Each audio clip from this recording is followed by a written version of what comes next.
Okay okay बच्चे, हमने काफी वीडियो डाली है पॉलिटी की। आज फिर हम पॉलिटी की वीडियो डालने वाले हैं आपके लिए। जो पॉलिटी की वीडियो हमने पहले डाली है, बहुत सारे बच्चों से कहा था कि कमेंट्स वगैरह दे दीजिए कि क्या उसमें कमियां हैं, क्या उसमें ठीक है, क्या नहीं है और क्या बदलाव करने हैं। वो किस बहुत कम बच्चों ने कमेंट्स किए हैं। प्लीज कमेंट्स करते रहें और वीडियो को सब्सक्राइब करते रहें और लाइक का बटन भी दबाते रहें।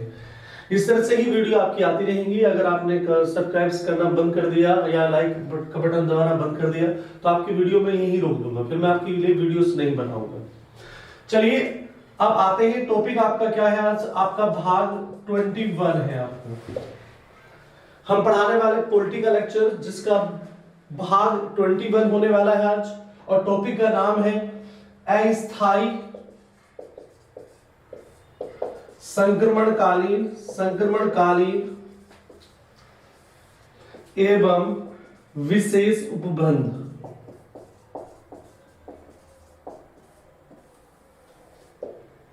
यानी कि आज जो पॉलिटिकल लेक्चर है उसका नाम है भाग 21 है, और इसमें जो टॉपिक है वो अस्थायी एवं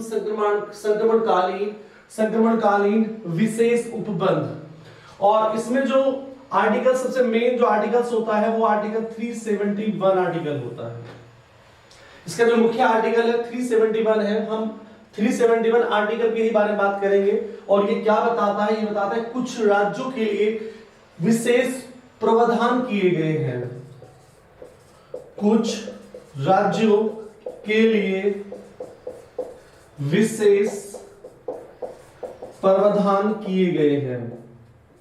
यानी कि कुछ राज्य हैं, कुछ कितने राज्य हैं? आपसे पूछेगी कितने राज्य हैं तो हम कहेंगे आपके लिए 12 राज्य हैं। यानी कि यहाँ पे 12 राज्य हैं, 12 स्टेट्स हैं जिनके लिए विशेष प्रोविजंस किए गए हैं, विशेष प्रावधान किए गए हैं। हम उनकी बात करने वाले हैं। तो सबसे इंपॉर्टेंट, अगर भाग 21 में कोई आपसे पूछे कि क्या है सबसे इंपॉर्टेंट, तो बताना कि आर्टिकल 371 है, जो लास्ट ईयर पीसीएस का पेपर हुआ था 2020 वाला, तो अक्टूबर के मंथ में हुआ था। उसमें भी क्वेश्चन पूछा गया था कि इस राज्य के लिए कौन सा आर्टिकल्स इस्तेमाल किया जाता है। तो आपको यही बताना है। कुछ राज्यों के लिए विशेष प्रोविजंस है, इसमें 12 राज्य हैं जिनकी मैं बात करने वाला हूं, और आर्टिकल 371 है। अच्छा, यहाँ पे क्वेश्चन ये भी आता है कि कुछ राज्यों के लिए विशेष प्रावधान जब आप कर रहे हैं तो वो क्यों कर रहे हैं, किसके लिए कर रहे हैं? तो मैंने कहा था कि यहाँ जो करना है, जो विशेष प्रावधान करना है, वो किसके लिए करना है? वहां पे जो जनजातीय क्षेत्र के निवासी रहते हैं, जो जनजातीय लोग हैं, उनकी आर्थिक व सांस्कृतिक जो विरासत होती है उसको संरक्षण करने के लिए ये किया जा रहा है। और जो कमजोर वर्ग है उनके हितों के संरक्षण करने के लिए किया जाता है। तो कुछ राज्यों के लिए विशेष प्रावधान क्यों किए जा रहे हैं? आपसे पूछेगा कि वो क्यों किए जा रहे हैं, तो आपका आंसर है, उसका आंसर ये कहना कि बिकॉज क्यों कर रहे हैं हम लोग, तो जनजातीय क्षेत्रों में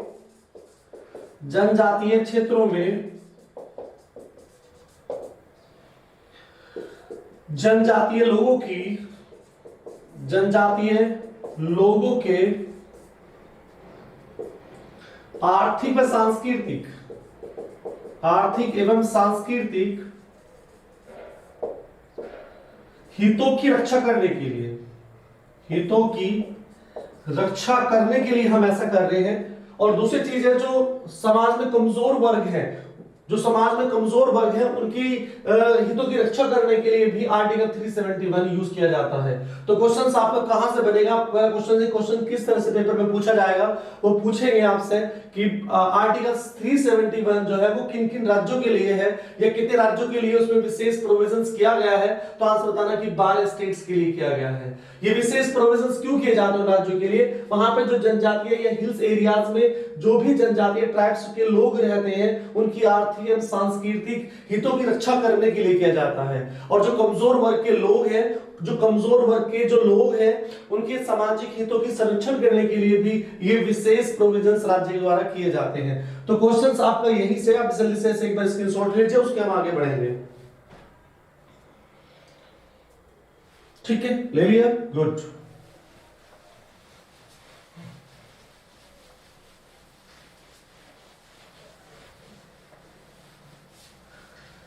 अब हर राज्य के जो 12 राज्य हैं उनके लिए अलग अलग जो है आर्टिकल्स इस्तेमाल किए गए हैं। अगर हम इंडिया का मैप बनाएं तो कुछ इस तरह से दिखाई देगा आपको।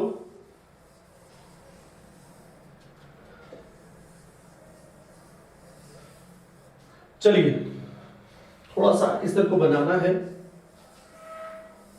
चलिए तो कहीं ना कहीं हमें बात करनी है, जो आर्टिकल हमारे पास है, जो आर्टिकल हमारे पास है 371, वो किन किन राज्यों के लिए, मैंने कहा था पहले बताया था कि वो 12 स्टेट्स के लिए विशेष प्रोविजंस करता है। जो 12 स्टेट्स कौन कौन से, उनकी बात कर लेते हैं। यहाँ पे सबसे पहले काउंट कीजिए 12 स्टेट कौन कौन से आए हैं। सबसे पहले नागालैंड आएगा, उसके बाद असम आएगा, असम के बाद फिर मणिपुर स्टेट आएगा। तो ये नागालैंड है आपके लिए, यह आपके लिए मणिपुर है, और उसके बाद असम है, नागालैंड है, मणिपुर है। उसके बाद चलते हैं आंध्र प्रदेश है आपके लिए, और यहीं पे तेलंगाना है, और यह आंध्र प्रदेश। काउंट कर लेंगे, 12 स्टेट्स हैं, हम आराम से काउंट करेंगे, चिंता मत कीजिएगा। यहां पे सिक्किम है, उसके बाद मिजोरम है,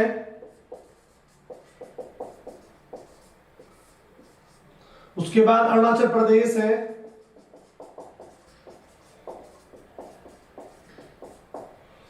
और यहां जाते हैं कुछ गुजरात, ये गुजरात का एरिया है, ये महाराष्ट्र का कुछ एरिया है। तो यहां पे गुजरात स्टेट, यहां पे महाराष्ट्र स्टेट, और यहां गोवा भी है, गोवा भी इसमें काउंट है, और लास्ट में कर्नाटक।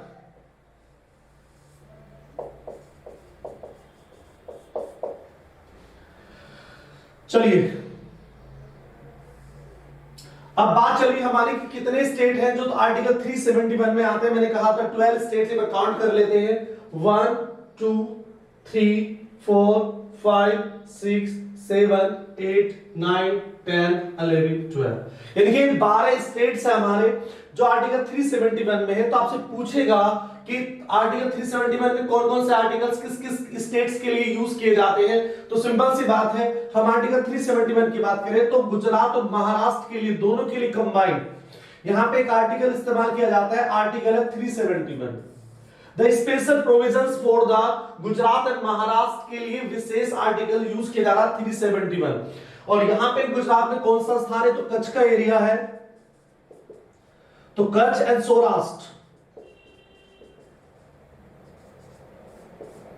कच्छ एंड सौराष्ट्र। और शेष गुजरात के लिए, और महाराष्ट्र में दो स्टेट, दो जगह पड़ती हैं आपकी, एक विदर्भ है आपका, एक मराठवाड़ा है, विदर्भ और मराठवाड़, इनके लिए आर्टिकल 371 इस्तेमाल किया गया है। सौराष्ट्र के लिए, कच्छ के लिए गुजरात में, और विदर्भ और मराठवाड़ा के लिए महाराष्ट्र में, इन चारों स्थानों के लिए, विशेषकर चारों स्थानों के लिए आर्टिकल 371 किया गया है यूज। तो यहां पे क्या यूज किया गया है, इसमें क्या बताया गया है, इसमें यह बताया गया है कि विदर्भ, मराठवाड़, महाराष्ट्र, शेष जितना महाराष्ट्र बसता है, कच्छ, सौराष्ट्र और गुजरात, यानी कि यहां पर इनके विकास के लिए एक विकास बोर्ड की स्थापना की जाएगी जो राज्यपाल के अधीन काम करेगा। चलिए ठीक है, उसके बाद चलते हैं आर्टिकल 371। जो आर्टिकल 371 है, वो 371 का जो ए है वो नागालैंड के लिए है। और नागालैंड के लिए क्या बताया गया है, 371 में नागालैंड के लिए क्या बताया गया है कि यहां पे जो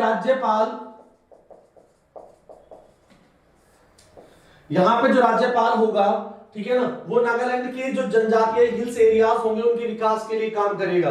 लेकिन कुछ आगे और थोड़ा सा बताना चाहूंगा मैं इसके साथ, नागालैंड के साथ में उसमें एक टॉपिक और जुड़ जाता है। यहां पे तेवानसांग, एक नागालैंड में डिस्ट्रिक्ट पड़ता है तेवानसांग। तो यहां पे नागालैंड में तेवानसांग डिस्ट्रिक्ट के लिए एक 35 सदस्य क्षेत्रीय कमेटीज बनाई जाएगी। और दूसरी चीज यहां पे एक साथ कहा कि तेवानसांग डिस्ट्रिक्ट के डेवलपमेंट के लिए एक मंत्री बनाया जाएगा। तो यहां पे 35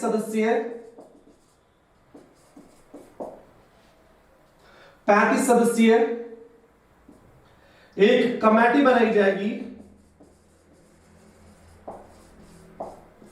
जो तेवानसांग डिस्ट्रिक्ट का डेवलपमेंट करेगी, और साथ साथ एक मंत्री भी बनाया जाएगा, एक मंत्री भी होगा इसी डिस्ट्रिक्ट के विकास के लिए, एक मंत्री भी बनाया जाएगा।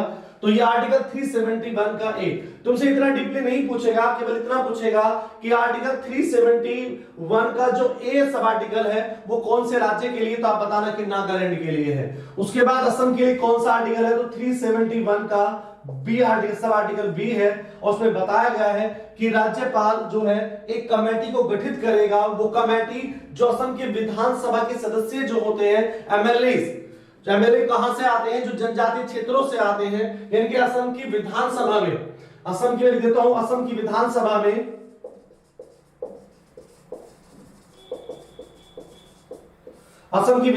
में जनजातीय क्षेत्रों से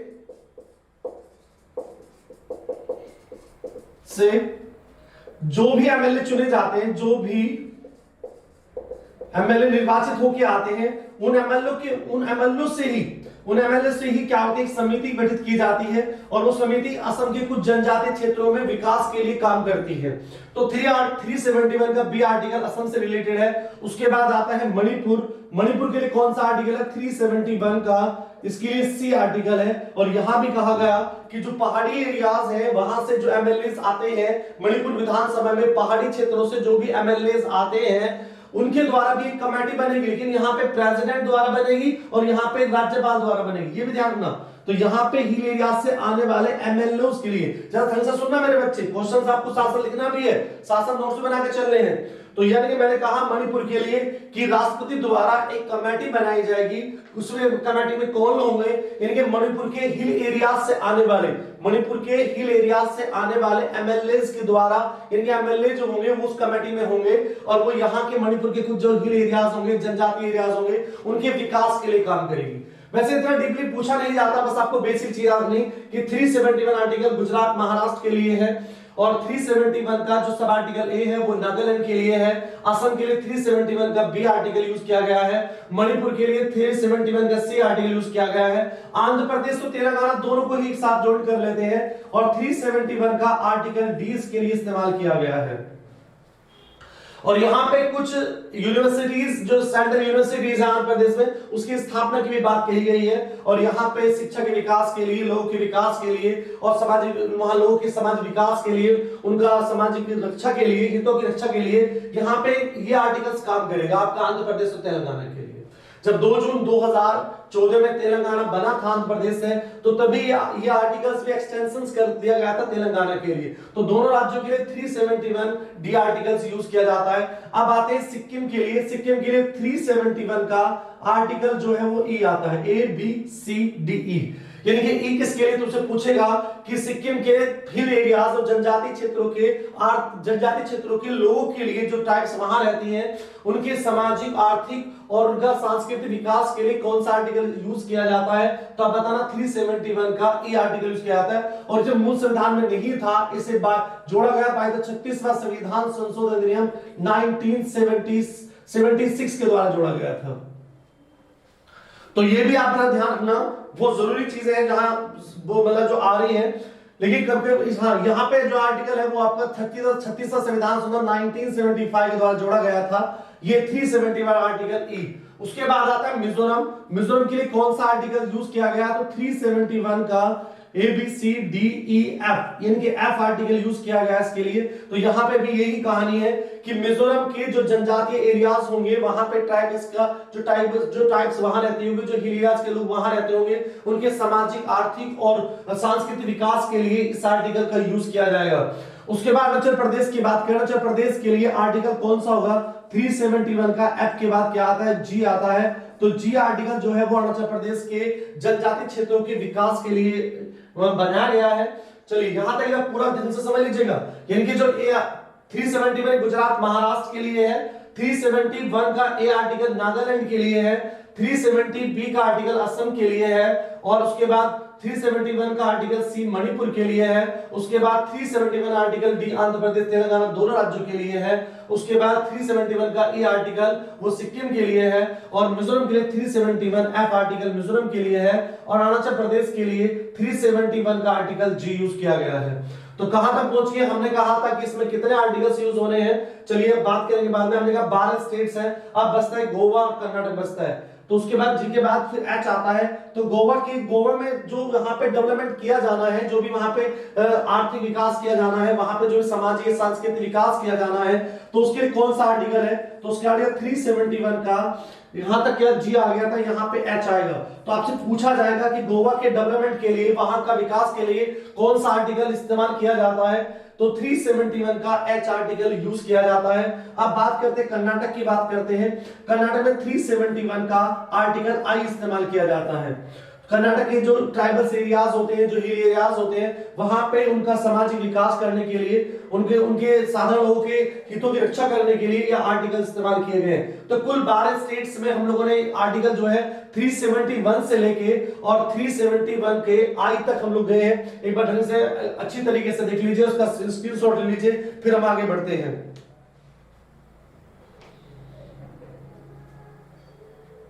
ठीक है, ओके।